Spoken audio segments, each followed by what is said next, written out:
Hey guys, welcome back to the channel. Well, today's gonna be a little bit of a different video. As you know, sometimes on my channel I like to do a video about my real car, my Kia K5. This is a GT line. It's a 2022 model. Whenever I got this, I was like, you know what? I love this car, but I had a Optima SX before, a 2012. That one came with the much better stereo system. It came with the Infinity stereo system in it. It had a subwoofer in the trunk. And, you know, I'm 51 now. I don't need some loud, booming stereo, but that thing had a good stereo. This one, not so much. I do like the head unit, the Android Auto and all that, but it doesn't have a very good speaker system. There's no sub in the back, and the speakers in the doors are sort of just paper, cheap speakers. They sound okay, but they don't sound great. So I've been wanting to do a speaker upgrade for a while, and a few weeks ago, Zach, my friend Zach over at Z Stampy, I hope I'm pronouncing his name right. That's his channel name. I'll put a card up here, and I'll also try to link him down in the video description. He has a whole channel dedicated to this same car. I don't know if he's the same year. I can't remember if he's a 21 or 22. But he's done all kinds of upgrades, way more than I have. So if you're someone who's into this car, you probably already know about his channel. But if you don't, be sure to go check out his channel because he's got all kinds of upgrades he does beyond what I do. And I'm going to thank him. I won the blow-off valve on his channel. I wasn't even really trying to enter, and I won it. So that'll be down the road. I'll probably do a video putting that in the car. But anyway, I've done some videos in the past with, you know, my upgrades and mods, and you can check out those videos. I'll try to remember to link to those. If not, they're back on my channel about a year ago. But anyway, he kind of motivated me to go ahead with the speaker upgrade because, you know, I completely forgot about Crutchfield. That's where I got my stuff from today. And Crutchfield, they give you all the adapters, the mounting brackets. You don't have to cut any wires in this installation. That makes such a huge difference because you don't have to worry about cutting stuff, man. I mean, who wants to cut wires and splice like we did years ago? So I'm going to show you what I got. You notice the video description I mentioned Rockford Fosgate. That's a brand I used to use years ago. I love them. They're really good quality, and they're not like the most expensive speakers around. So let me go grab the box and I'll show you.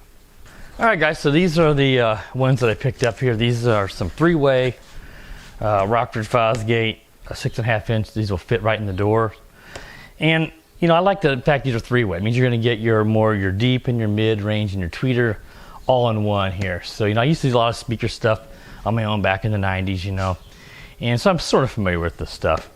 So these look pretty awesome. Of course, we're not going to be using the speaker grills. We're just going to be putting them inside the door. And we're going to be putting the panel back on. And then I did order some little like chrome Rockford Fosgate emblems from AliExpress. They're not here yet. They're from Mitsubishi cars. If I remember, I'll put a picture up here of what they look like from the listing. And I'm going to consider putting those on the actual door panels and just kind of give it a little bit of name recognition of what speakers are in there. They weren't very much money, a couple of dollars a piece. I thought it'd be kind of cool since, you know, I do like the speaker grills, and you obviously can't easily do that. I'm not going to mangle and cut up my door panels just to get a silly speaker grill in there. And when you do pop those panels off, you want to make sure you get yourself a panel removal tools. These are dirt cheap on Amazon. I think they're $5 or $6 for these. You can get them from Crutchfield, but they're like 11 or 12 bucks, and they're all going to be the same. So as much as I like Crutchfield, what they give you, don't buy them from there. You can buy them for half the price from Amazon and get them in 2 days, just like Crutchfield shipping here in the USA. So pause the video and I'll reposition the camera, and we'll maybe use my phone as well to get you some close-ups to let you guys see the installation here and how easy it is. And I'll give you some before and after sound footage from my phone, before with the stock speakers and after with the Rockford Fosgate installed using some free music we can play. I don't know if it's going to be super noticeable over the phone because, again, I'll play at the same volume level, but I don't know. It's hard to say. I imagine it'll be something your ears are going to hear it, but when you record it through the internal mic on the phone, I don't know. We'll see. We'll see if it makes any difference. So let me go ahead and reposition the camera, and I'll show you guys some more. So I'll be right back. All right. To get the door panel off here, I'm looking at one of the front doors. You're just going to we're going to remove this Phillips screw here. Then we use our trim removal tool here to wedge it under the sides here and work it around and pull until we get all the clips popped off. And then the whole door panel needs to be lifted up. It's kind of like a hinge. It hangs over the side. lift it up and bring it down. So we'll do that. And this is being filmed another day. You can see my new other car, not new to me, BMW, is parked next to it. So this is a different day, but we'll go ahead and get these speakers installed. All right, so I got the door panel off. It's a bit of a pain when you're pulling this off. You really got to use a decent amount of force. And don't be surprised if some of these green clips here retain or get stuck in there. Thankfully, none of them broke. You just got to pull them out. I use this particular trim tool and get underneath it and just pop it out and then just reattach it to your door panel. I had 5 of them that didn't come out with the door panel. Then you're just going to take out your, you want to, obviously you have to unplug these wires. I already did that. You got 2 wires to the door panel for your power window and power locks and stuff like that. And then you're just going to take your, you want to unplug the wire, which is right here, this one right here, to the speaker, and then take out these 4 screws, which I already did. I forgot. I should have sort of filmed ahead of time on this. And then at that point, I can tell you, this thing is really lightweight. I mean, it is a very cheap speaker. As you can see, there's not even a voice coil or not. It's just a little mid-range size speaker. And we're going to put the Fosgate, which you can see is so much nicer in there.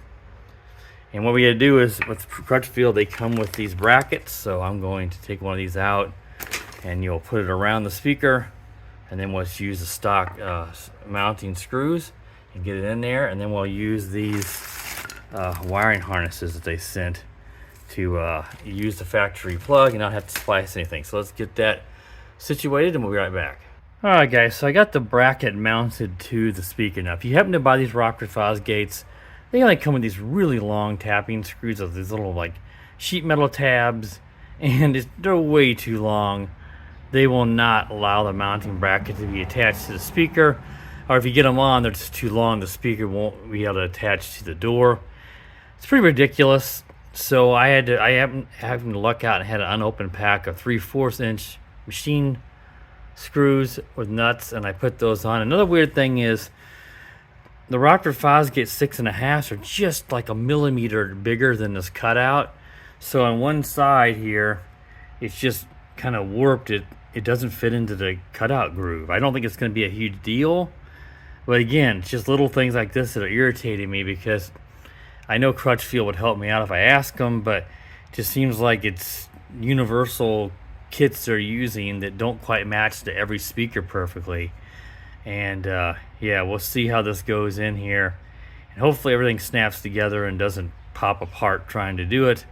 So let me go ahead and put it onto the door using the factory screws there, and then we'll get it all plugged in and then see how it looks. I'll be right back. Juice blend, alright guys, and sweetened strawberries. Radio going, just a commercial here. Should be okay. Only in smoothie. Yeah, it works fine. So let's get the door panel back on and we'll move to one of the rear doors. Alright guys, for the rear door, should be pretty similar. Take the screw out here. We're just going to take the trim tool and pop the panel off over here. I got the front door all done and tested out, as you saw, and it's working great. So hopefully this one goes as well as this one, because overall the job is not going as smoothly as I thought. A lot of it has to do with the fact that, you know, the screws didn't actually, they come with my speakers, don't really work with that mounting bracket. So as you can see, I went ahead here and already attached the mounting bracket to this speaker using some more of the machine screws and nuts. Again, 3/4 inch. It's about perfect length to use for this. So let me go ahead and get this popped off, and we'll put this one on. All right, I got this rear door done, just like the front. Same exact clips to undo, just a matter of slightly different shaped door panel to pull off. I was only able to get 3 of the mounting screws onto this one for some reason. I mean, it's totally fine. It's just that the 4th one just wouldn't reach because it's sort of buckled again, because that mounting bracket just doesn't quite snap over the speaker. It's like 6.5 inch speakers from Rockford Fosgate are just, I'm literally talking a millimeter too wide, so it just doesn't completely snap in there. But what we'll do is when I get this all done here, then we'll wrap this video up and let you guys hear that same song we started out with playing through the Rockford Fosgates. And again, you may not notice a lot because it's record to my phone, and then it's YouTube, and you know how depending on what you like, if you have headphones or speakers or on your phone, it may not be that noticeable. It's certainly there's a difference to the ear. Like I said, it tends to be less bassy through the Fosgates, which is kind of funny. All right, guys, we'll be back with that.